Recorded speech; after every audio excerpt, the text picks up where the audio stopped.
ইরানের যিনি এখন অন্তর্কালীন সরকারের সর্বেসর্বা আলী লারিজানি তিনি বলেছেন আমরা নেগোশিয়েট করব না। আমেরিকা বিনা কারণে আমাদের উপরে আঘাত করেছে, আমরা প্রত্যাঘাত করব এবং যত দেশ আমেরিকাকে সাপোর্ট করছে বা চুপ করে আছে আমরা তাদের উপর প্রত্যাঘাত করব। এটা তাদের অফিসিয়াল স্ট্যান্ড। ইরান তার যে হাতের তাস গুছিয়ে খেলছে, তারা চাইছে যে তারা এমন একটা সিচুয়েশন করবে যে এই যুদ্ধটা আরো বৃহত্তর জায়গায় চলে যাক এবং সমস্ত দেশকে কিছু মাসুল গুনতে হবে যদি তেলের দাম বেড়ে যায় এবং পুরো জায়গাটাকে ঘেঁটে দেওয়া যায়। ওভারঅল আরো বেশ কিছুদিন আমাদেরকে মনে হয় এই যুদ্ধ দেখতে হবে। শান্তির বার্তা ভারত দিয়েছে, ভারত আজকে ক্যাবিনেট কমিটি মিটিং করেছে এবং ভারত চাইছে যে নিজেদের ভারতবাসীদের সুরক্ষিত রাখতে।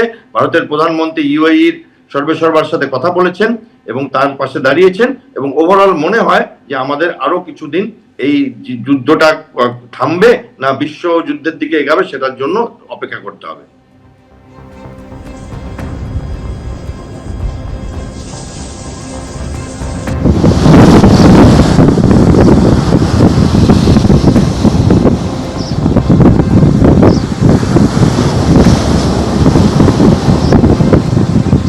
পশ্চিম এশিয়ায় যে তীব্র সংঘর্ষের পরিস্থিতি তৈরি হয়েছে তাতে বাহারিনে আটকেও এই অবস্থায় রয়েছেন হুগলির জাঙ্গিপাড়ার দম্পতি।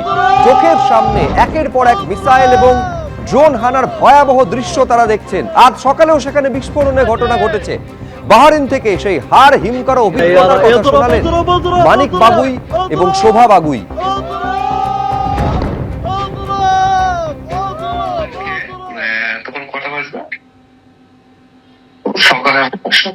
সকালবেলা তখন 12টা বাজবে এইরকম টাইমে আমরা ডিউটিতে ছিলাম তখন। তো ওই সময় হঠাৎই বম শুরু হয় স্টার্ট।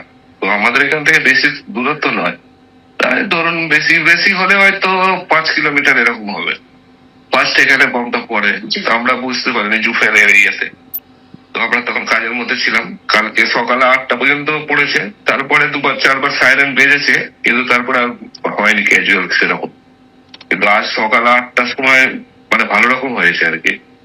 রাত্রে হলো তো, কালকে রাত্রেও হয়েছে, আউটসাইডে হয়েছে, এই মানামার মধ্যে হয়নি। আমি আছি বাহারিনে মানামা। প্রথমে হচ্ছিল কি যেখানে আমেরিকার বেস গুলো আছে জুপের ওইখানে বেশি হচ্ছিল।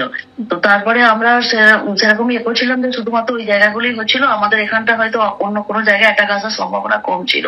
কিন্তু তারপরে যখন দিন দিন বাড়ছে তখন মানে সন্ধ্যের মুখটা দেখলাম, তখন আমরা যে মানামা থাকি, মানামাতে হোটেল গুলোতে মানে বড় বড় বিল্ডিং গুলোতে এখানে ওখানে যেখানে মানে অ্যাটাকটা আসছে, হঠাৎ দেখছি এখানে আসছে ওখানে আসছে। তো আমরা প্রচুরই ভয় পেয়ে গেছি এখন। তো কালকে রাত্রিবেলাটা হচ্ছে, কাল না পরশুদিন রাত্রিবেলা মানে মিসাইল গুলো যে যাচ্ছে পুরো বাড়ির উপর দিয়ে যাচ্ছে, মাথার উপর দিয়ে যাচ্ছে, ড্রোন গুলো যে যাচ্ছে, মানে পরশুদিনের প্রচুর খারাপ গেছে দিনটা, রাত্রিটা প্রচুর ভয়ে ছিলাম।